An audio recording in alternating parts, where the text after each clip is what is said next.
गुरु कबीर साहेब की। ठीक है, जितना बोले धन्यवाद। कोई जरूरत नहीं जोर से बोलने की, जोर से सुनो बस। हम लोगों के लिए व्यक्तिगत रूप से सोचने आपने को जितने लोग बैठे हैं इतने लोग सोचें, बाकी लोगों को छोड़ दो। हमारे लिए सबसे ज्यादा मूल्यवान क्या है? सबके लिए अपने अपने लिए सबसे ज्यादा मूल्यवान क्या है? बहुत सी चीजों का मूल्य है ना, सोना चांदी हीरा जवाहरात और भी घर मकान गाड़ी घोड़ा बाल बच्चे सब का मूल्य है। लेकिन बात है कि हमारे लिए सबसे ज्यादा मूल्यवान क्या है? वो जानते हैं? वो है अपना जीवन। वो है अपना जीवन। सबका अपना अपना जीवन बहुत मूल्यवान है। इस जीवन को हम खरीद करके नहीं लाए हैं। मूल्यवान का मतलब अमूल्य कह सकते हैं। इसे हम खरीद करके नहीं लाए हैं कि जाओ पैसा ले लो और जीवन खरीद के ले आओ। नहीं, यह जीवन हमें गिफ्ट के रूप में मिला है, एक उपहार है। माता पिता परिवार समाज और एक प्रकृति की पूरी सत्ता सबके समवेत सहयोग से हमारा जीवन खड़ा है। हर अंग मूल्यवान है इसका, हर अंग मूल्यवान है, पूरा जीवन मूल्यवान है। क्या हम अपनी आंखों को पैसे के बदले बेच सकते हैं? हाथ पैर को बेच सकते हैं?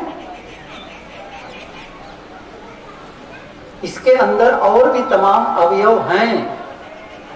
किडनी है, फेफड़ा है, हृदय है, बहुत सी चीजें हैं।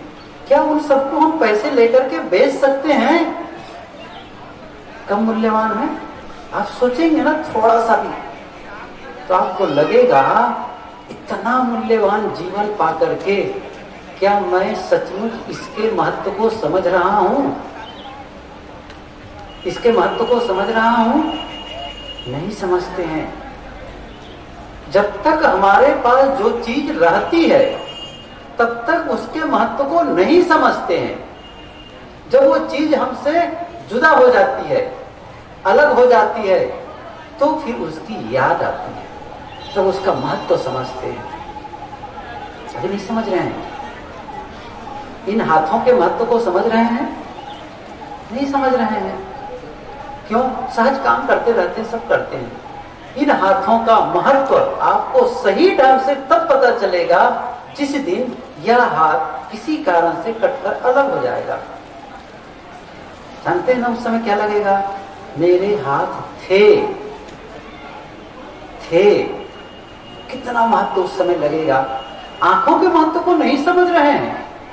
आंख के महत्व को हम तब समझेंगे जब हमारी आंख चली जाएगी। सही है? अभी नहीं पता चल रहा है आंख कितना मूल्यवान है। इन आंखों का सही उपयोग क्या करना चाहिए नहीं समझ पा रहे हैं। एक अंध विद्यालय में एक बालिका एक गीत गा रही थी। कोई कार्यक्रम था, उसमें वो गीत गाने लगी खड़े होकर के। गीत का भाव क्या था? गीत का भाव था कि हे प्रभु, मैं गुलाब के फूल की सुगंधी लेती हूँ, गुलाब के फूल का स्पर्श करती हूँ, लेकिन प्रभु मैं गुलाब के फूल को देख नहीं सकती। सूर्य के प्रकाश को महसूस करती हूँ, उसकी धूप को महसूस करती हूँ, लेकिन प्रभु मैं धूप को सूर्य को देख नहीं सकती। समुद्र की गर्जना महसूस करती हूँ, उनकी लहरों को स्पर्श करती हूँ, लेकिन समुद्र को देख नहीं सकती। माँ की गोद में बैठती हूँ, माँ के वात्सल्य का, स्नेह का, प्रेम का अनुभव करती हूँ, लेकिन हे प्रभु मैं माँ के चेहरे को नहीं देख सकती। कितना दर्द है जिसकी आंख नहीं है, और आज हमारी आंख है। कौन सा बात तो समझ रहे हैं? ईसा मसीह जा रहे थे, रास्ते में देखा कि एक आदमी शराब पिया है और लेटा हुआ है, गाली दे रहा है। महात्मा ने कहा, अरे भाई सुनो, इतना बढ़िया जीवन पाए हो, तुम शराब पी करके लोगों को गाली क्यों दे रहे हो? जब सिर उठाया तो देखा कि ईसा मसीह है। उन्होंने कहा कि मैं तो मरने वाला था, मैं तो मरने वाला था, लेकिन आप मुझे जिंदा कर दिए, आप मुझे जिंदा कर दिए। अब मैं क्या करूं इस जीवन का? शराब ना पीऊं तो क्या करूं? उन्होंने सोचा, क्या जिंदा रहने का यही फल है कि शराब पिए? आगे बढ़ते हैं तो देखते हैं एक आदमी एक स्त्री के पीछे, वेश्या के पीछे भागा चला जा रहा है। उन्होंने कहा, रुको, तुम क्या कर रहे हो? इतनी अच्छी आंखें हैं और तुम कहां जा रहे हो? क्यों ऐसा कर रहे हो? तुम अपने जीवन को क्यों बर्बाद कर रहे हो? उन्होंने फिर देखा, कहा, अच्छा आप ईसा हैं? कहे, मैं तो अंधा था, मैं तो अंधा था, आपने मुझे आंख दे दी, और जब आंख दे दी है तो क्या करूं? क्या करूं? वेश्या के पीछे न भागूं तो? बहुत अफसोस हुआ उनको, ईसा को। फिर आगे बढ़ते हैं, फिर देखते हैं एक आदमी फांसी लटकाने के लिए फंदा लेकर के बिल्कुल लगा हुआ है। रुको भाई, रुको रुको, तुम क्या कर रहे हो? क्यों फांसी का फंदा लगाने जा रहे हो? उन्होंने कहा, फिर देखा, अच्छा आप ईसा हैं? उन्होंने कहा, मैं तो मर गया था, मैं तो मर गया था, आप ही तो मुझे जिंदा किए हैं, आप ही तो मुझे जिंदा किया, और जब मैं जिंदा हो ही गया हूं तो कितना दुखी हूं पता है? अब मैं मर जाना चाहता हूं, और सावधान, आप फिर से मुझे जिंदा मत करना। ईसा मसीह ने कहा कि क्या जीवन का यही फल है कि आदमी शराब पिए, वेश्या के पीछे भागे, जीवन को समाप्त करे? जीवन के महत्व को हम नहीं समझ पाते हैं। कब समझेंगे? कब समझेंगे? मैं बताऊं, क्रमशः चलता हूं। किसी जवान से पूछो कि बेटा तुम्हें एक चीज हम देना चाहते हैं, और जो आप मांगोगे वो मिलने के लिए पूरी गारंटी है, क्या चाहिए? जानते हो क्या कहेगा? यदि आप दे सकते हैं, कुछ कर सकते हैं मेरे लिए, तो एक ही काम करिए, मेरा बचपना लौटा दीजिए। क्या कहेगा वो? मेरा बचपना लौटा दीजिए, कक्षा 1 का एक बार विद्यार्थी फिर से बना दीजिए, तब देखना मैं कैसे पढ़ता हूँ और कैसे बिहेव करता हूँ शिक्षकों से, माता पिता से, कैसे मैं नैतिक होता हूँ। जब वो बचपने में था, बच्चा था, तो बचपने का महत्व को नहीं समझा था। कब समझ रहा है? जवान होकर के, ठीक है? लेकिन जवान अभी नहीं समझ रहा है। जवान नहीं, बूढ़े से पूछो, बाबा जी आपको कुछ चाहिए? क्या चाहिए जो हम दे सकते हैं? और हम दे सकते हैं, गारंटी मानो। तो क्या कहेगा? बेटा कुछ देना ही है ना, तो एक बार मेरी जवानी लौटा दो। क्या कहेगा? एक बार मेरी जवानी लौटा दो, फिर देखना जीवन कैसे जिया जाता है। जवान था तब नहीं समझा, कब समझ रहा है? जब वो बूढ़ा हो गया, बूढ़ा होकर के जवानी के महत्व को समझ रहा है, जवान होकर के बचपने के महत्व को समझ रहा है। और आपको बताऊं, इस पूरे जीवन के महत्व को आप तब समझेंगे जब आप मरने के करीब पहुंच जाएंगे। लोग कहेंगे बस कुछ घंटे का ये मेहमान है, तब कहेंगे उफ कितना मूल्यवान जीवन था। जीवन खत्म हुआ तो जीने का ढंग आया, जब बुझ गई समा तो महफिल में रंग आया। ऐसे ही होता है ना, ऐसे ही होता है। और मैं समझता हूं हम लोग जिस ढंग से जी रहे हैं, मैं फिर से कह रहा हूं, हम लोग जिस ढंग से जी रहे हैं, थोड़ा सा एक बार ऑब्जर्वेशन कर लीजिए, आप झांकिए अपने आप को। क्या सचमुच मरणासन्न में जब मैं मरण के निकट होऊंगा, मौत के करीब होऊंगा, तब मेरी मानसिक दशा क्या होगी? क्या मुझे ऐसा लगेगा मैंने अच्छा जीवन जिया, सफल जीवन जिया ये महसूस करने वाले हैं या बड़ा समापन करने वाले हैं? बहुत लोग तो मैं समझता हूं हमें से बहुत लोग अंत में इतना अफसोस भरा समापन करेंगे, इंड करने वाले हैं। क्या होगा जानते हैं? उनके जो बहुत बड़ा अफसोस वाला एक वाक्य होगा, जीवन में सबसे बड़ा अफसोस वाला वाक्य, वो कौन सा जानते हैं? यह मैं कर सकता था। क्या कहेगा? मैं कर सकता था, जीवन को पवित्र बना सकता था, मन को निर्मल बना सकता था, जीवन का मैं कल्याण कर सकता था। जिस समय, जिन समयों में, जिस शक्ति से मैंने संसार में ये वैभव बटोरा, ये संसार की वृद्धि की है, इन्हीं समयों में, इन्हीं शक्ति से मैं अपना जीवन का कल्याण कर सकता था, लेकिन अब नहीं कर पाया। कितना बड़ा अफसोस है, सोचिए। मैं कर सकता था। क्या वो स्थिति नहीं आने वाली है हमारी? वही आने वाली है। लेकिन एक सफल आदमी क्या कहेगा, ये भी सुन ले रही है। जो सचमुच जिसने कर लिया वो क्या कहता है अंत में? या मैंने कर लिया। क्या कहेगा? या मैंने कर लिया। आप क्या अनुभव करना चाहते हैं? आप क्या अनुभव करना चाहते हैं? क्या यह अफसोस करते हुए जीवन का समाप्त करने वाले हैं कि मैं कर सकता था, या यह सोच करके समाप्त करने वाले हैं या मैं कर लिया? कौन है सफल, बताइए कौन है? मैं तो निवेदन करता हूं, ये अवसर है, अवसर है। जीवन के स्क्रिप्ट को आप बदल सकते हैं, फिर से लिख सकते हैं, नया जीवन निर्माण कर सकते हैं। हम कहां मरेंगे, कहां कैसे मरेंगे, ये हम नहीं जानते, हमारे वश में नहीं है। फिर से कह रहा हूं, कहां मरेंगे, कैसे मरेंगे, ये हमारे वश में नहीं है, लेकिन कैसे जिएंगे ये हमारे वश में है, ये हमारा निर्णय है। अब वो निर्णय आज करना होगा। दो बच्चे गए थे मेरे पास, साहब कुछ समझ नहीं आ रहा है, मिसगाइड लगता है, कभी इधर सच कभी उधर सच। मैंने कहा ये निर्णय कौन करेगा? जैसे कोई टिकट काउंटर में जाए, चाहे रेलवे बुकिंग ऑफिस में जाए, या बस के बुकिंग ऑफिस में, या फिर एयरपोर्ट में जाए और कहा बाबूजी एक टिकट दे दो। क्या कहा? एक टिकट दे दो। तो वहां से क्या प्रश्न आने वाला है? कहाँ का? अब ये कौन बताएगा? अंदर वाला? मैं तो बताऊंगा ना। कौन बताएगा? एक देहाती आदमी गया था रेलवे स्टेशन, बहुत देहाती था, बहुत पहले की बात होगी वो। तो गया, बाबूजी एक टिकट दे दो। मैंने कहा कहाँ का टिकट? बड़ा लजाया, कहाँ का टिकट? तो कहीं ससुराल जाने का टिकट दे दो। उनको पता ही नहीं था कि कहाँ जाना चाहिए। ऐसे ही हमारी दशा है।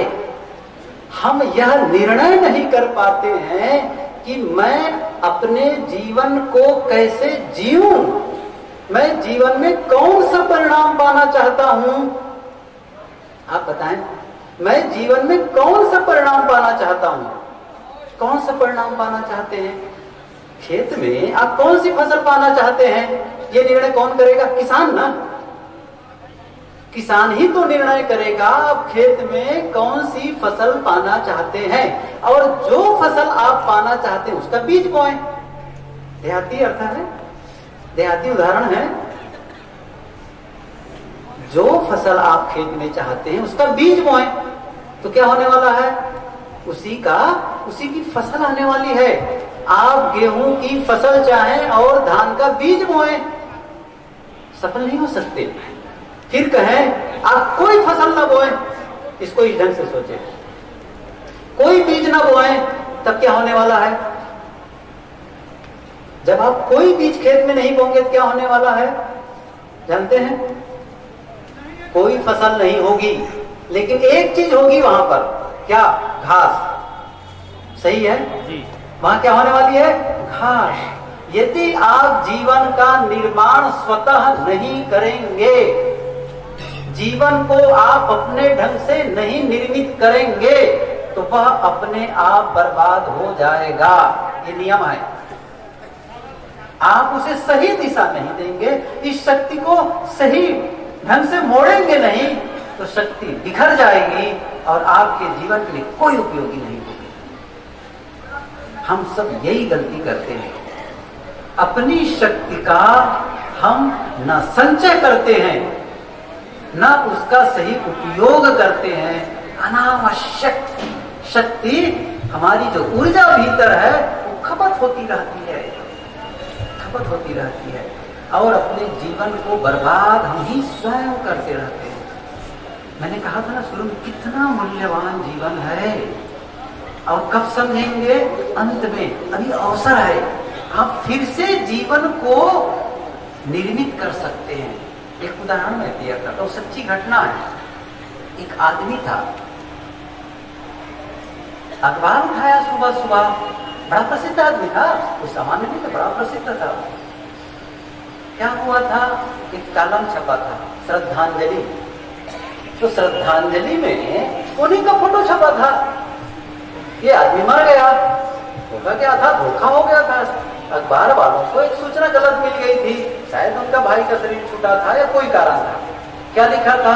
ये आदमी मर गया।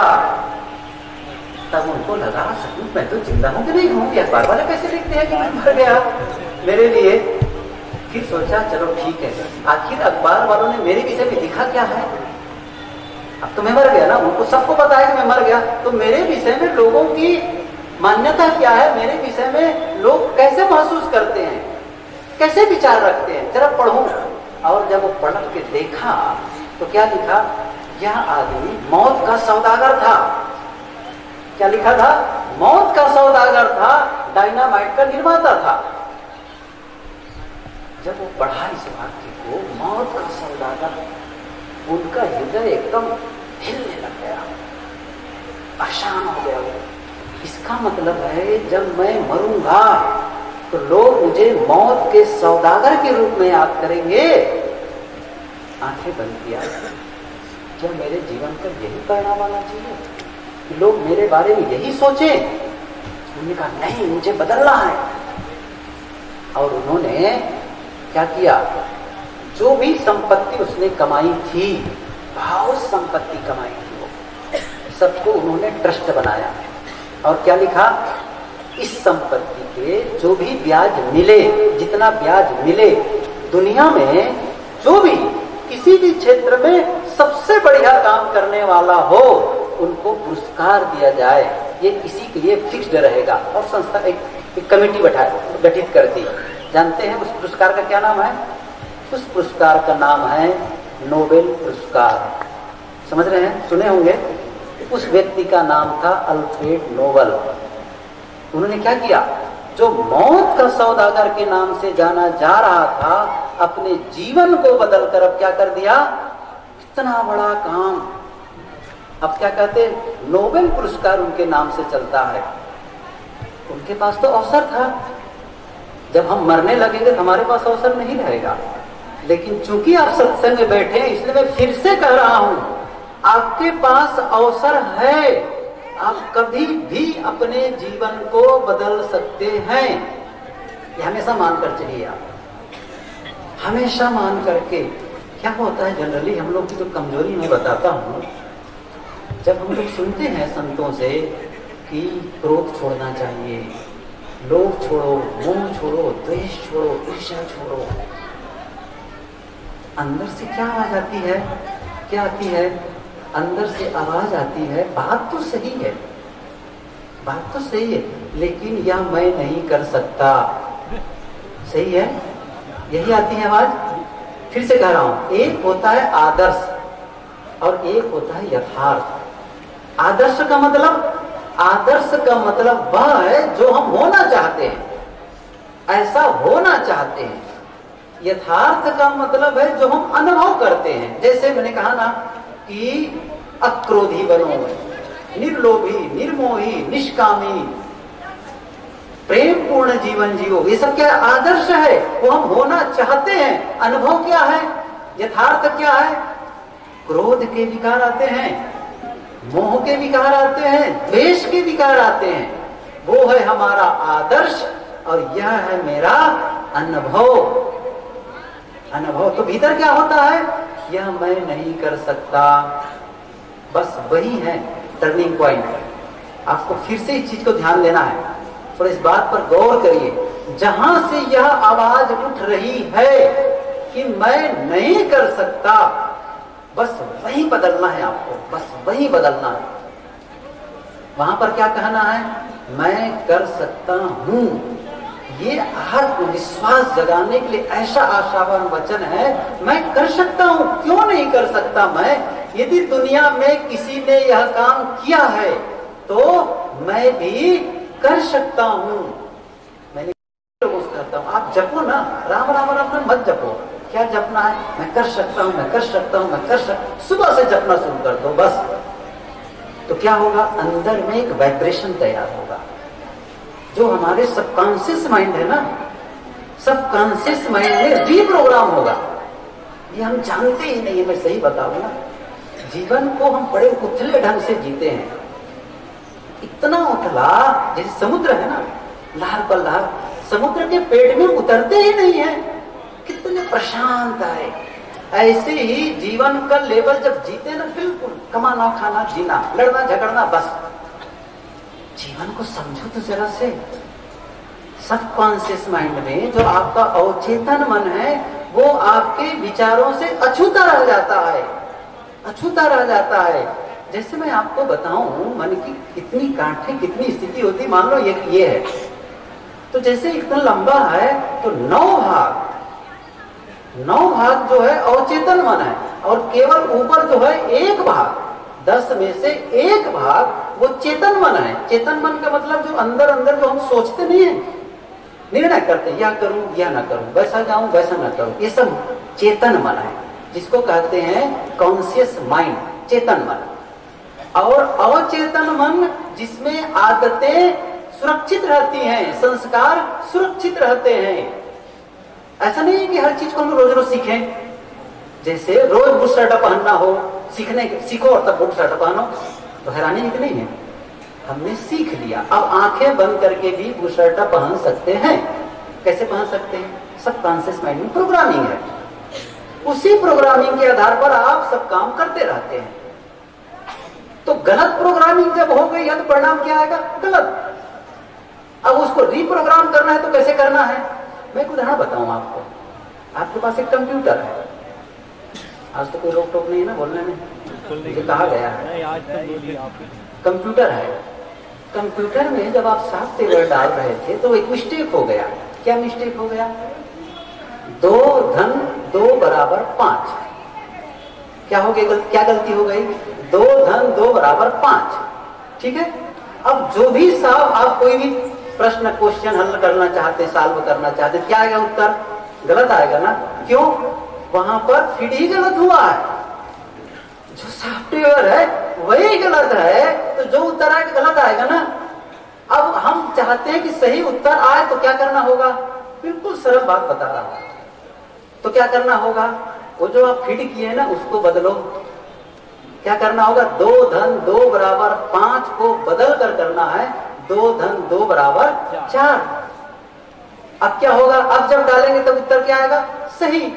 तो हम क्या अंदर में क्या प्रोग्रामिंग कर चुके हैं? मैं नहीं कर सकता। सही कह रहा हूं? वही हो गया है ना, मैं नहीं कर सकता। क्यों? क्योंकि आपका आत्मविश्वास जागृत हुआ ही नहीं है। और मैं सुबह के सत्र में थोड़ा कहा था, कोई भी शक्ति जो सबके भीतर है शक्ति, वह शक्ति जब उसे आप क्रिएट करते हैं, एक्टिवेट करते हैं, उसको जागृत करते हैं, तो ही काम लायक है होती है वो। नहीं तो शक्ति अंदर अंदर वो सुप्त प्राय पड़ी रहती है, उसको जगाना पड़ता है। कैसे जगाना पड़ता है? जैसे दूध, 1 गिलास दूध दिया जाए, और क्या हुआ? दूध देने वाले ने क्या किया?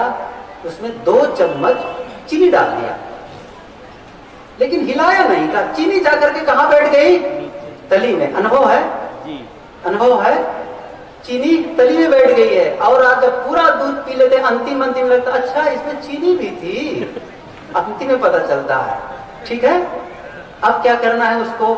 यदि पता है कि चीनी है तो क्या करना है? चम्मच लेकर के हिला देना है। ऐसे ही अंदर की शक्ति को क्या करना है? हिला देना है। कैसे हिलाएंगे? वो संकल्प से होता है। आप जब संकल्प लेते हैं भीतर जोरों से कि मैं बदल के ही रहूंगा, और जितना झटके से जब भीतर जाता है ना, तो भीतर जो सोई हुई शक्ति एकदम चंक्रित हो जाती है, सारी दिखाई नहीं देती है। लेकिन मन के विज्ञान को जिस दिन समझेंगे ना, उसी दिन ये बात समझ में आएगी। नहीं तो लोग कहते हैं ना, महात्मा लोग, बीड़ी मत पियो, सिगरेट मत पियो, गाली मत दो, क्रोध मत करो। आपको बताऊं, क्रोध न करो ऐसा उपदेश करने वाला भी क्रोध करता है। क्षमा करें, सही कह रहा हूं? सही कह रहा हूं? क्रोध न करो ऐसा उपदेश करने वाला, ऐसा लिखने वाला भी क्रोध करता है। क्यों? वैचारिक दृष्टि से तो मानता है कि क्रोध करना बुरा है, लेकिन भावनाओं की दृष्टि से जो भावना है वो अभी बदली नहीं है, और हमारी भावना ही हमारे विचारों को ऊर्जा देती है। और जब तक कि आपकी भावना नहीं बदलेगी, केवल विचार बदलने से काम नहीं होने वाला है।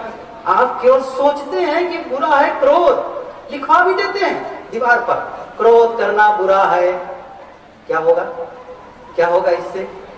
कुछ नहीं होगा, क्योंकि आपने रिप्रोग्राम किया ही नहीं है। उसको बदलना है भीतर से, भीतर से बदलना है। तो कहने का मतलब यह है, भीतर बदलेंगे तो बाहर बदलेगा। लोग कहते हैं ना, व्यवहार सुधारो। क्या कहते हैं? व्यवहार पवित्र करो, चरित्र सुधारो। क्या होता है? फिर से कह रहा हूं, थोड़ा ध्यान दीजिए। चरित्र सुधारो, व्यवहार सुधारो। मैं बताऊं, चरित्र का मूल्य 2 कौड़ी का है, व्यवहार का कुछ भी मूल्य नहीं है। मूल्य किसका है? मूल्य है आत्मा का, मूल्य है चेतना का, मूल्य है चेतना का। यदि हमारी चेतना जहरीली है तो हमारा व्यवहार जहरीला होगा, और हमारे चेतना में यदि अमृत है, मधु है, तो व्यवहार कहां से बढ़िया, कहां से खराब होगा? आप बताएं, भीतर में जो है वही तो बाहर निकलेगा। यदि हमारे मन में कड़वाहट नहीं है तो वाणी में कड़वाहट आएगी कहां से? एक ने बहुत सुंदर लिखा है, आपके मुंह से कड़वे बोल निकलते हैं, आपका मन कैसा होगा? सोचिए, जब इस वाक्य को पढ़ा मैं तो आंखें बंद करके चुप। मैंने कहा कमाल की बात है, आपके मुंह से कड़वे बोल निकलते हैं, आपका मन कैसा होगा? देखिए बंधुओं, जब हम नल खोलते हैं ना, पानी वाला नल खोलते हैं ना, तो पानी जब हम हाथ में लेते हैं या पात्र में लेते हैं तो पानी देख लेते हैं, पानी ऐसा है, और इसके आधार पर हम क्या अंदाजा लगाते हैं? टंकी में यही पानी है। क्या कह रहा हूं? नल के पानी को देख करके हम अंदाज क्या लगा लेते हैं? टंकी में भी यही पानी है।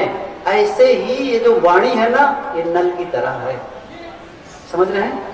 इंद्रियों में जो भी व्यवहार हो रहा है वो पानी की तरह। इसको देख करके आपके भीतर जो सबकॉन्शियस माइंड रूपी टंकी है, मन है, उसका पता चल जाएगा आप भीतर से कैसे हैं, कैसे हैं। तो बाहर बदलने की अपेक्षा आपको भीतर बदलना है।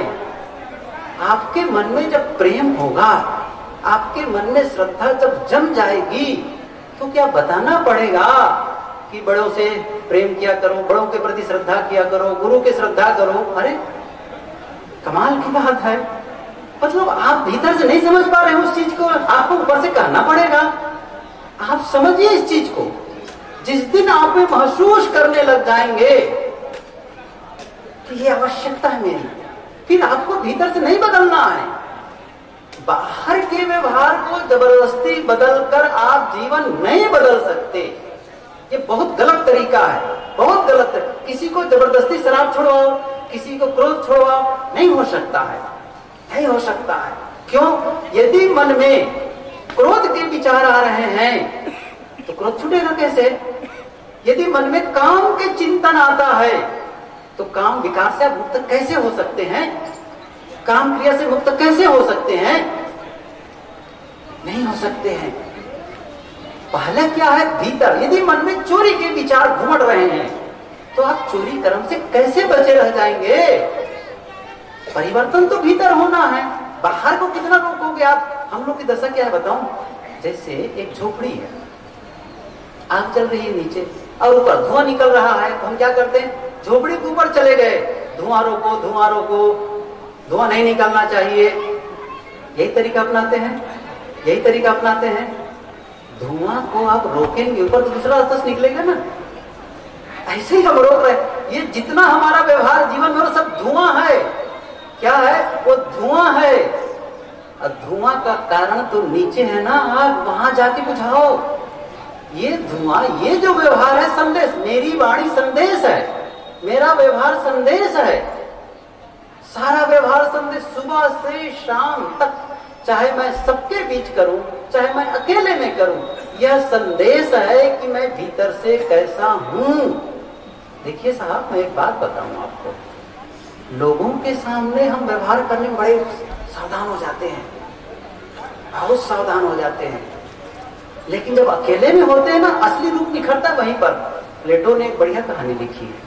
उन्होंने कहा कि जितने नैतिकवादी धार्मिक लोग हैं ना, बड़े बड़े धार्मिक और बड़े बड़े आदर्शवादी और बड़े बड़े सदाचारी लोग जो स्पीच भी देते हैं, उनके सामने जाके बोला, अच्छा ये बताओ, एक बात मैं कहता हूँ, आपको कोई ऐसी दवाई मिल जाए या ऐसी कोई ताबीज मिल जाए जिससे आप अदृश्य हो जाओ, कोई ना देखे आपको, आप सबको देखे, लेकिन आपको कोई ना देख सके, तो आपकी नैतिकता टिकी रहेगी?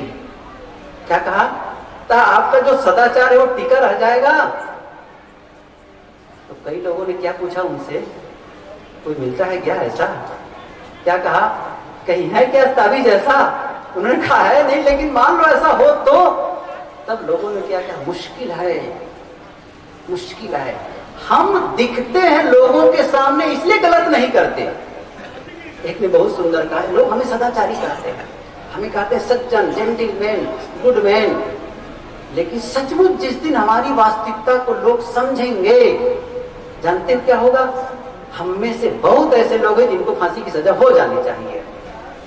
बाहर से सज्जन लेकिन भीतर से राक्षस, क्षमा करें, सही है, अंदर से शैतान है। एक ने बहुत सुंदर एक स्पीच दे रहे थे, मोटिवेशनल वक्ता जिग जिगलर, उन्होंने लिखा है, ऐसी स्पीच दे रहा, लोगों से पूछा है तो ये बताया कि आप लोगों में से कितने लोग जेल गए हैं? कितने लोग जेल गए हैं? जरा हाथ उठाओ। किसी ने हाथ नहीं उठाया, किसी ने हाथ नहीं उठाया। तब फिर पूछा गया, ये बताओ आप लोग जेल क्यों नहीं गए हैं? क्या पूछा? आप लोग जेल क्यों नहीं गए? तो क्या उत्तर मिला कि एक ने क्या कहा, एक थोड़ा मुखर आदमी था, तेज बोलने वाला, खड़ा हो गया, क्या कहता है, जेल इसलिए नहीं गए क्योंकि पकड़े नहीं गए। सही बात है, केवल पकड़े नहीं गए हैं, बाकी जेल जाने भर की गलती हम सब ने की है। उसी को बदलना है, उसी को बदलना है। ये बाहर से बदलने का संदेश है, मैंने कहा ना संदेश है, मैं बोल रहा हूं संदेश है, मैं व्यवहार करता हूं संदेश है, क्रोध करता हूं संदेश है, लोभ करता हूं संदेश है, मोह करता हूं संदेश है, द्वेष करता हूं संदेश है, जोर से बोलता हूं, बड़बड़ाता हूं, ये संदेश है भीतर का। अब संदेश वाहक ये संदेश दे रहा है कि आप ऐसे हैं, अब उसी को हम ठीक कर रहे हैं, उसी अपने मुंह को बंद कर रहे हैं। अंदर तो बड़बड़ा रहा है, अब मुंह बंद कर रहे हैं, ये नहीं चलने वाला है। जैसे एक आदमी आए हमारे पास खड़े हो जाता है, आपके घर में आग लग गई है, तो मैं क्या करूं, एक बाल्टी पानी उठा करके उसी को ऊपर डाल दूं। अरे भाई उसको उस पर पानी क्यों डालते? संदेश दे रहा है, आग लगी घर में और संदेश वाहक पर पानी डालेंगे तो काम चलेगा। ऐसे ही हम जो जीवन में जो कुछ भी व्यवहार हो रहा है, जो संदेश भीतर का दिया जा रहा है, उसको सुधार रहे हैं। चेतना बदलो, भीतर बदलो। जीवन को बदलने के लिए क्या बदलोगे? मैंने कल कहा था शायद, क्या बदलोगे? घर बदल दोगे? बदल दोगे? और क्या छोड़ो, घर बदल दो। जो घर बदल चुके उनका बदल गया है, इस ढंग से भी सोच लो ना। जो कपड़ा बदल दिया उनका बदल गया है? नहीं बदला है, मैं भी तो हूं उसी में से। हमारी मानसिक दशा क्या है? मैं कई बार कहा करता हूं, हम वह नहीं है जो हम दिखाई देते हैं, हम वह नहीं है जो हम दिखाई देते हैं, हम वह है जो हम सोचते हैं। हम वह है जो सोचते हैं, ये नहीं कि हम जो दिखाई दे रहे हैं। मैं क्यों कह रहा हूं? मुझे देखकर कम से कम लोग क्या कहेंगे? साधु है, यही कहेंगे ना, साधु है। क्यों? मैं साधु का कपड़ा पहना हूं, इसका फायदा होता है कई जगह, साधु कपड़े का फायदा होता है। लेकिन क्या सचमुच साधु के कपड़ा पहनने मात्र से मैं साधु हो गया? यदि मेरे मन में क्रोध के विचार आते हैं तो मैं क्रोधी हूं, न कि साधु हूं। यदि मेरे मन में काम के चिंतन चलते हैं तो मैं कामी हूं, साधु कहेगा। द्वेष के चिंतन आते हैं तो मैं द्वेषी हूं। ईर्ष्या के विचार आते तो ईर्ष्यालु हूं। मोह के विचार आते तो मोही हूं। जो विचार मेरे मन में है वही मैं हूं। यदि मेरे मन में त्याग, वैराग्य, साधना, ध्यान, चिंतन के विचार आते हैं तो मैं साधक हूं। और वो विचार यदि आपके भीतर आते तो आप भी वही हैं। गुरुदेव जी कहा करते थे, चाहे वो धोती कुर्ता में हो, चाहे वो साड़ी ब्लाउज में हो, चाहे फुल पैंट बुशर्ट में हो, आपके मन की दशा क्या है? आपके पास कितना है? आप किन लोगों के बीच रहते हैं उसका कोई महत्व नहीं है। महत्व है आपका मन कैसा है। केवल एक ही चीज है जीवन को बदलने के लिए, क्या? मन। केवल मन को बदल करके ही जीवन को सुंदर बनाया जा सकता है। जिसका मन सुंदर है उसका जीवन सुंदर है, और जिसका मन खराब है उसका जीवन खराब है। बंधुओं, इसी चित्त को बदलना है, भीतर में आत्मविश्वास जगाना है। क्या मैं कर सकता हूं, मैं बदल सकता हूं, मैं बदल के रहूंगा। ये जब झकझोरते हैं भीतर से, सोई हुई शक्तियां जो आपके अध्यात्म में सहयोगी हैं वो एकदम जागृत हो जाती हैं और आपके लिए सहयोग में लग जाती है। तो सोई में रिजर्व फोर्स जिसे कहते हैं वो भी काम नहीं कर रही है। एक उदाहरण बताऊं, जैसे आपको कहे दौड़ो, दौड़ो जोर से, आपको एक पुस्तक इनाम में देंगे गुरुजी की, जरा दौड़ो, जो सबसे प्रथम आएगा उसको सबसे बड़ी पुस्तक। तो कितना दौड़ेंगे आप? लगाएंगे ताकत, चलो भाई पुस्तक मिल जाएगी, प्रशंसा भी हो जाएगी, दौड़ेंगे। लेकिन उतना तेज तब भी नहीं दौड़ेंगे, पूरी शक्ति लगाओ कहेंगे, फिर भी नहीं दौड़ेंगे। कब दौड़ेंगे बताऊं? आपके पीछे एक आदमी बंदूक लेके भाग रहा हो मारने के लिए आपको, तब कितना भागेंगे? आप बताइए मुझे, कितना भागेंगे उस समय? सही है, कहां से आ गई ताकत? वो पहले कहते पूरा दौड़ दिया कहा के, पूरी ताकत चुक गई, लेकिन अब ताकत कहां से आ गई? वो जो रिजर्व फोर्स है ना, वहां काम आई।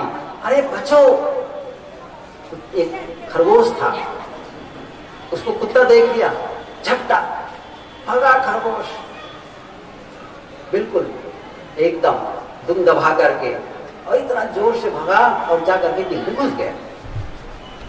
कुत्ता जाकर के बिल के पास बैठ गया। अब अंदर से खरगोश बोल रहा है, क्यों भाई स्वान महाराज, तुम तो मेरे से तेज दौड़ते हो और मैं तो धीरे दौड़ने वाला हूं, फिर भी तुम कैसे नहीं पकड़ पाए?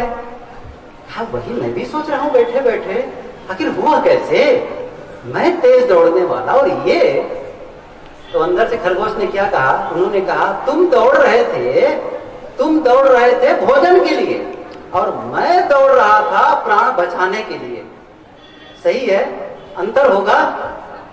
ऐसे ही जब आपकी शक्ति जो भीतर है उसको जब आप जगाएंगे तो वो फिर आपकी साधना में सहयोग करने लग जाएगी। लेकिन हम जगाना जानते ही नहीं है, समस्या यह है। और इसीलिए जीवन ऊपर ऊपर बस यूं ही चला जाता है, जीवन के महत्व को समझते ही नहीं है। मैं कह रहा था अंदर में क्या पॉइंट है, जो मैं नहीं कर सकता जो कह रहे हैं, अब आपसे कल सुबह से क्या जब करना है? मैं कर सकता हूं, मैं कर सकता हूं, मैं कर सकता हूं, और मैं करके ही रहूंगा।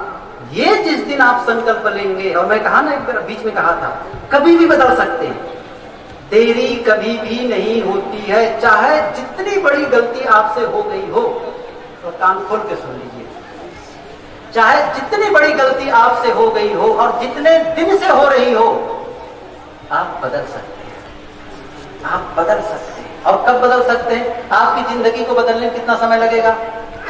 कितना समय लगेगा मैं बता दूं? 1 मिनट। कितना? 1 मिनट से भी कम। मैंने पुस्तक ही पढ़ी है, आपकी जिंदगी सिर्फ 1 मिनट में बदल सकती है। जब पुस्तक को देखा, हेडिंग को, उसके टाइटल को, मैंने कहा ये सब लेखक लोग भटकाते हैं, लेकिन मन हुआ कि ला पढ़ूं, और जब पढ़ा तो मैं भी स्वीकार लिया। सही कहता है इन आदमी। आप कहते हैं साहब आप भी भटक गए, मैं सही कहता हूं। वही है बदलने का टाइम। जिस दिन आप ये निर्णय लेते हैं मैं बदलना चाहता हूं, बस हो गया खत्म। आज के पहले जो कुछ हुआ उसको समाप्त। आज तारीख से एक नया जीवन मैं शुरू करता हूं, नया अध्याय लिखूंगा। कोई रोक नहीं सकता आपको, कोई रोक नहीं सकता आपको। इस दुनिया में किसी की ताकत नहीं है। यदि आप जीवन को पवित्र बनाना चाहें तो रोकें, लेकिन आप अपने जीवन को सुंदर नहीं बनाना चाहेंगे तो दुनिया में कोई ताकत नहीं जो आपका सहयोग कर सके।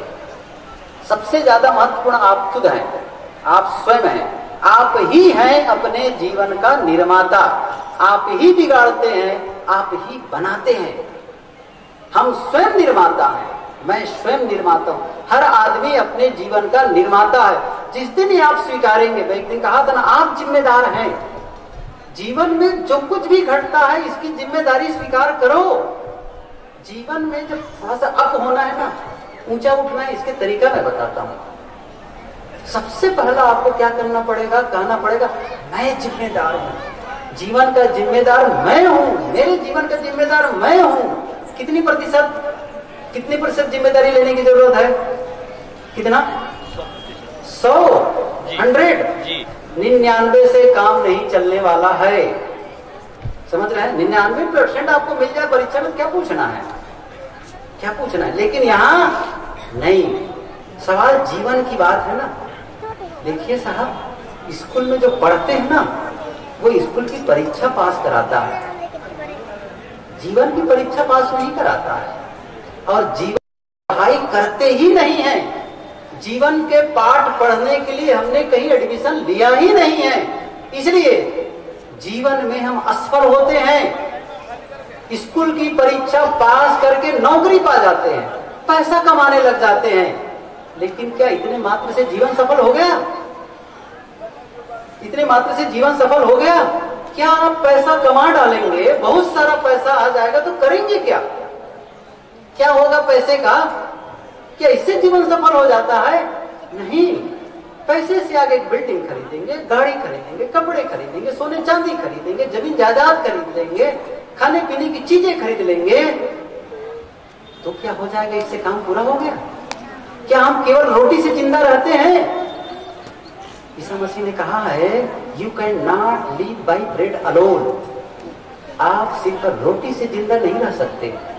मतलब केवल रोटी मिल जाए, केवल कपड़ा मिल जाए, इतने मात्र से काम नहीं चलेगा। केवल मकान एक मिल जाए, केवल गाड़ी मिल जाए, नहीं।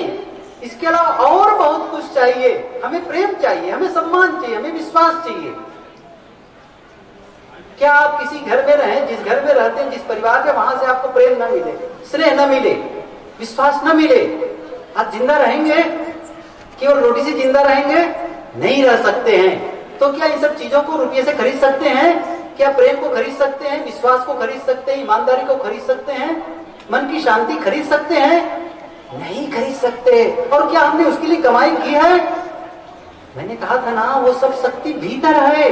विश्वास, प्रेम, शांति, ईमानदारी, विनम्रता, क्षमा, ये सारे गुण आपके भीतर हैं। आवश्यकता है उन गुणों को बाहर निकालने की।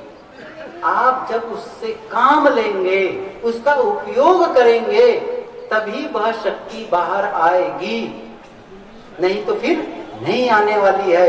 और वो शक्ति सोई रहेगी। क्षमा की शक्ति है, लेकिन सोई रह जाएगी, जीवन भर सोई रह जाएगी। अब नहीं कर पाएंगे जीवन में क्षमा, बस क्रोध ही कर पाएंगे, द्वेषी कर पाएंगे, मैत्री की साधना कर ही नहीं पाएंगे। क्यों? मैत्री की शक्ति को जागृत नहीं किए हैं। अब जिसके जीवन में मैत्री नहीं है, जिसके जीवन में प्रेम नहीं है, कैसा जीवन होगा वो? जिसके जीवन में शांति नहीं है, कैसा जीवन होगा वो? आप इसको जगाएं, आप इसको बाहर निकालें। और मैंने तरीका बताया इसको। आपको क्या करना है? उसका प्रयोग करना है, उस शक्ति को बढ़ाना है। मैंने सुबह के सत्र में कहा था कि आप में चलने की शक्ति है, लेकिन मैं कहूं चलने की शक्ति दिखाओ। कहां से दिखाएंगे? नहीं दिखा सकते। लेकिन जब आप चलेंगे तो चलने की शक्ति प्रकट हो जाएगी। मतलब शक्ति का जब हम प्रयोग करते हैं तो क्या होता है, शक्ति दिखाई देने लगती है। जब उपयोग करते हैं, सक्रिय करते हैं, शक्ति को जब सक्रिय करते हैं तब वह दिखाई देने लगती है। ऐसे ही क्षमा की शक्ति को जब आप सक्रिय करेंगे तो क्षमा दिखाई देगी। मैत्री की शक्ति को जब सक्रिय करेंगे तो शक्ति तब वो दिखाई देगी, नहीं दिखाई देगी। चलने की शक्ति को कैसे बढ़ाएंगे? आप 2 किलोमीटर चलते हैं और थक जाते हैं, लेकिन आपका मन क्या है 5 किलोमीटर चलो, तो कैसे करेंगे? बैठ कर नहीं, चलकर और चलकर और चलकर और चलकर। दौड़ने की क्षमता बढ़ाने के लिए और दौड़कर और दौड़कर और दौड़कर, यही तो क्षमता बढ़ाएंगे। ऐसे ही क्षमा को और क्षमा करके और क्षमा करके आप जितनी बार क्षमा करते जाएंगे क्षमा की शक्ति बढ़ती चली जाएगी। जितनी बार मैत्री की साधना करेंगे मैत्री की शक्ति बढ़ती चली जाएगी। विश्वास की साधना करेंगे विश्वास की शक्ति बढ़ती चली जाएगी। लेकिन हम ठीक उल्टी शक्ति का प्रयोग करते हैं, क्रोध का प्रयोग करते हैं, द्वेष का प्रयोग करते हैं, शत्रुता का प्रयोग करते हैं, लड़ाई झगड़े का प्रयोग करते हैं, और इसलिए वही वृद्धि होती है। एक ही पॉइंट मैंने कहा ना, वही है वो चीज है। तो एक ऐसा जहां से क्रोध पैदा होता है बिल्कुल वही बैठा हुआ है, बैठी हुई है क्षमा। आप ध्यान दीजिए, एक ऐसी इतनी पतली रेखा है जिसका कोई पता ही नहीं चलेगा आपको। जहां पर क्रोध है आपके भीतर बिल्कुल सटा हुआ, वही बैठी हुई है क्षमा। कैसे? मैं इसको सहज ढंग से बताऊं। आप क्रोध कब करते हैं? क्रोध कब करते हैं? जब कोई आदमी आपके मन के प्रतिकूल व्यवहार करता है। कोई व्यवहार प्रतिकूल घटना घटती है, अन्यायपूर्ण व्यवहार करता है, तभी तो क्रोध करते हैं। कब करते हैं क्रोध? इसी समय ना, उसी समय क्रोध करते हैं। मैं किसने कहा कि भाई बहुत क्रोध आता है, एक महात्मा ने कहा अच्छा दिखाओ कहाँ है क्रोध, तो दिखाओ क्रोध कहाँ है। अरे ऐसे थोड़ी दिखाई देता है, और जब कहीं गड़बड़ी होती तो दिखाई देता है। इसका मतलब आपका स्वरूप नहीं है, क्रोध आपका स्वरूप नहीं है। स्वरूप होता हर समय होता ना। तो उन्होंने कहा कि क्रोध वही है। कब? जब कोई गलत व्यवहार करता है तब। दूसरी बात, क्षमा आप कब करेंगे? इसको सोच लें, क्षमा आप कब करेंगे? बिना कारण के नहीं करेंगे ना। बिना कारण के क्रोध नहीं तो बिना कारण के क्षमा भी नहीं। ऐसा थोड़ी रास्ते रास्ते जा रहे हो और कहें नमस्कार नमस्कार नमस्कार, आपको मैं क्षमा करता हूं। वो कहेगा काहे का क्षमा भाई, काहे का नमस्कार? कुछ समझ में आएगा? नहीं आएगा। क्षमा आप कब करेंगे? जब किसी ने आपके साथ गलत व्यवहार किया है तब क्षमा करेंगे। वहीं पर है दोनों। अब आप वहीं पर निर्णय लेना है, उस क्रोध की शक्ति को बाहर निकालो कि क्षमा की शक्ति को बाहर निकालो। बस यही है चुनाव। आपका जीवन चुनावों का जीवन है। आप चुनाव करते हैं। यदि आप लंबे समय तक के क्रोध करते आ रहे हैं तो आपको क्या होगा? क्रोध जल्दी निकलेगा। क्यों? ऊपर है वो, जल्दी निकलेगा, फट से बाहर आएगा। क्षमा को चूंकि प्रयोग ही नहीं की इसलिए वो दबी हुई, लेकिन अब क्या जानबूझ करके क्रोध ना निकाल करके क्षमा, जब क्षमा को थोड़ा बाहर निकालेंगे तो और बाहर और बाहर, और जब बाहर करते जाएंगे तो जो क्रोध है क्या होगा? वो छोटा पड़ता जाएगा, छोटा पड़ता जाएगा। मैं एक उदाहरण बताऊं, सब लोग जानते हैं, हम लोग सब पढ़े हैं। एक लकीर खींची गई और कहा गया इस लकीर को छोटी कर दो बिना काटे बिना छेड़े। कैसे करेंगे? पता है कैसे करेंगे? एक बड़ी लकीर खींच देंगे तो क्या होगा? लकीर छोटी हो गई।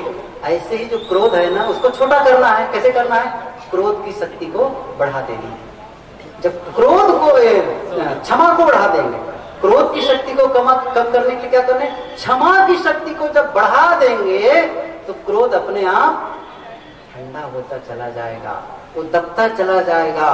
लेकिन अभी तक हमने प्रयोग ही नहीं किया है। शत्रुता का प्रयोग करते, कोई बात है दुश्मन है, मैत्री का प्रयोग नहीं करते हैं, प्रेम का प्रयोग नहीं करते हैं। और आपको जानबूझकर करना पड़ेगा। फिर कह रहा हूं, जीवन को सुंदर बनाने के लिए स्वयं को पहल करने की आवश्यकता है।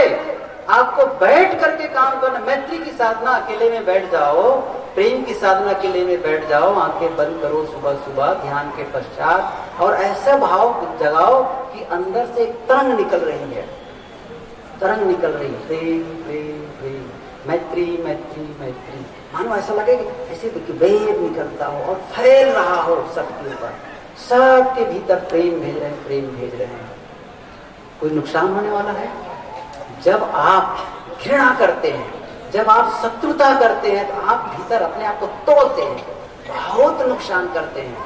लेकिन जब मैत्री करते हैं ना, जब प्रेम करते हैं, करुणा करते हैं ना, बहुत फायदामंद होता है। It cost to be kind. दयालु होने में कुछ भी खर्चा नहीं लगता है, कुछ भी नहीं लगता है। इसलिए बंधुओं, जितना हम धन के महत्व को समझ रहे हैं, पद के महत्व को समझ रहे हैं, भौतिक ऐश्वर्य के महत्व को समझ रहे हैं, जिस दिन अपनी क्वालिटी को, जिस दिन अपने सद्गुणों को, जिस दिन अपने भीतर की शक्ति के महत्व को समझेंगे, हम जगाना शुरू कर देंगे। इसका मतलब नहीं कि आपको धन नहीं कमाना है, मकान नहीं बनाना है, कपड़ा नहीं खरीदना है। It is necessary but not enough. समझ लीजिए आप, यह आवश्यक तो है लेकिन पर्याप्त नहीं है। जैसे एक मकान बनाते हैं, मकान बनाते हैं तो क्या करते हैं? नींव भरते हैं, नींव भरते हैं, नींव में पत्थर कंकड़ सरिया सब कुछ डालते, सीमेंट डालते हैं। क्या वो मकान है? नींव बना दिए, मकान हो गया? नहीं हो गया। तो क्या बिना नींव के मकान बन जाएगा? नींव आवश्यक है, नेसेसरी है, लेकिन पर्याप्त नहीं है। ऐसे ही भोजन, कपड़ा, गाड़ी, मकान, ये सब क्या है? नींव के समान आवश्यक है, लेकिन पर्याप्त नहीं है। पर्याप्त है जीवन में मैत्री, जीवन में प्रेम, जीवन में शांति का अनुभव हो।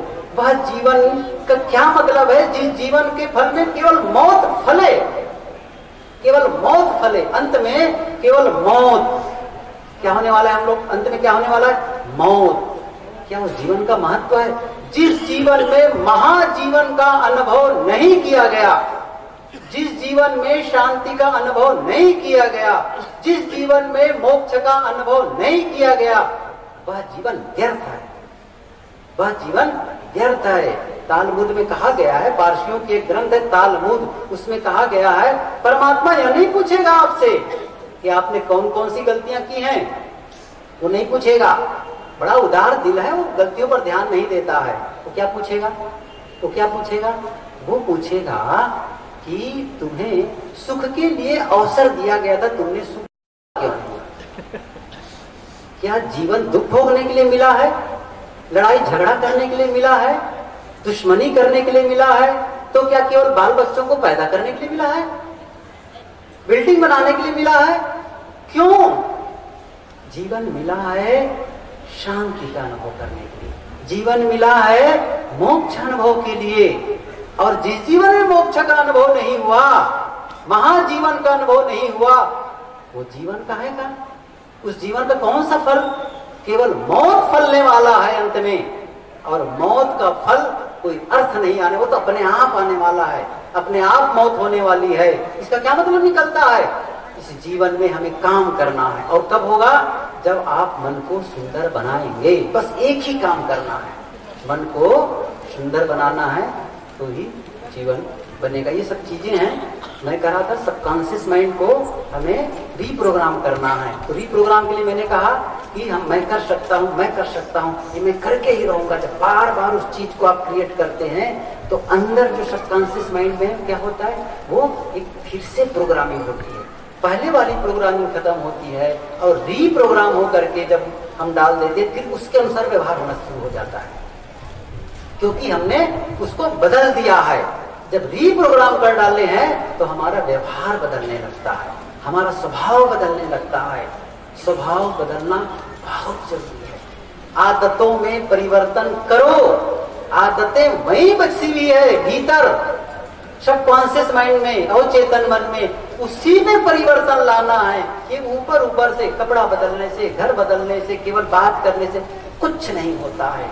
जब तक आप अकेले में बैठ करके आप उस अवस्था में नहीं पहुंचेंगे जिस समय पूरा रिलैक्सेशन की अवस्था हो और पूरी प्रोग्रामिंग आप करते हैं, तब जाकर के भीतर वो थोड़ा बदलता है।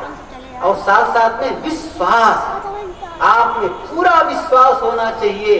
कहीं अविश्वास किए शायद मेरे से नहीं हो पाएगा ये, बस खत्म वहीं पर। 9 मन दूध बटोर के टिक्के किया विनाश। जैसे बहुत सारा दूध बटोरे और उसमें एक नींबू निचोड़ दिए।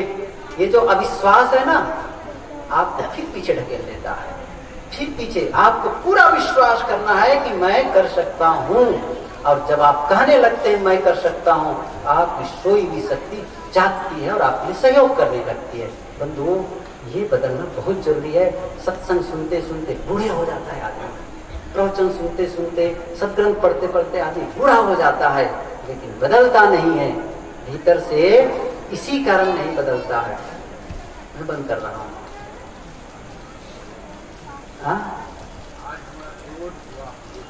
मैं ले लिया।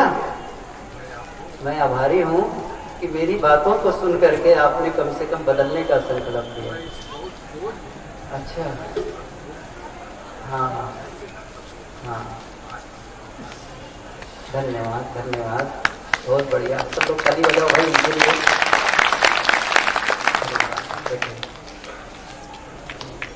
अभी ये ऊपर से चला गया है तो साहब कहते हैं ना, मन को गिर तक जान के मत कीजिए विश्वास, साधु तहाँ तक भय करे जहाँ तक पिंजर सांप। मैं जाना मन मर गया, मर के हुआ भूत, मुँहे पीछे उठ लगा ऐसा मेरा पूत। और फिर से उठकर खड़ा हो जाता है। साधु तहाँ तक भय करे जहाँ तक पिंजर सांप। बहुत जरूरी है। लेकिन जब आदमी का संकल्प जोर से होता है ना, बदल जाता है, पूरी तरह बदल जाता है। कहा जाता है महात्मा बुद्ध 6 साल से साधना कर रहे थे, बुद्धत्व की प्राप्ति नहीं हुई थी। एक दिन वो बोधि वृक्ष के नीचे बैठे और एक आसन लगाए बिल्कुल, और उन्होंने क्या संकल्प, अब जब तक मुझे अनुभव नहीं होगा मैं इस आसन से उठूंगा नहीं, चाहे मौत हो जाए।